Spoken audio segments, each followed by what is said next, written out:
Hi it's lady bird time. இன்றைக்கி மதியம் லஞ்சுக்கு பாவக்காய் போட்டு புளிக்குழம்பு வச்சுட்டு சொரக்காய் சிறுபருப்பு போட்டு கூட்டு வச்சுருந்தேங்க. எப்பயுமே நான் அந்த மாதிரி சொரக்காய் கூட்டுக்கெல்லாம் சிறுபருப்பு வெங்காயம் தக்காளி அது கூடயே காயையும் போட்டு நல்லா வேக வச்சுட்டு லாஸ்ட்டாக தான் நான் தாளித்து ஊற்றுவேன். ஆனால் இந்த டைம் எண்ணெய் ஊற்றி வெங்காயம் தக்காளி எல்லாம் வதக்கி காயை நல்லா வேக வச்சுட்டு அதுக்கப்புறம் சிறுபருப்பை தனியாக வேக வச்சு இது கூட சேர்த்தேன். எனக்கு இந்த மாதிரி செய்கிறதுக்கு ரொம்ப பிடிச்சிருந்துச்சுங்க. சூப்பராக இருந்துச்சு இந்த டேஸ்ட். அப்புறம் பாவக்காய் புளிக்குழம்புக்குமே வெங்காயம் பூண்டு அது கூட கொஞ்சம் மிளகாத்தூள் மஞ்சத்தூள் தேங்காய் எல்லாத்தையும் போட்டு நல்லா அப்படியே வறுத்துட்டு அதை மிக்சியில் நல்லா அரைச்ச பேஸ்ட் மாதிரி இந்த புளிக்குழம்புல சேர்த்துருந்தேங்க.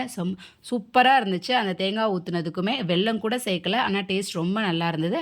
அப்புறம் அப்பளம் பொரிச்சிட்டு பசங்களுக்காக மட்டும் முட்டை வேக வச்சுருந்தேன்.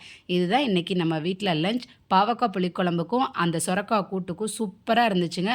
அப்பளம் வேறு இருந்துச்சு புளிக்குழம்புக்கும் சொல்லவே வேணாம். இதுதான் இன்றைக்கி நம்ம வீட்டில் லஞ்ச். தேங்க்யூ.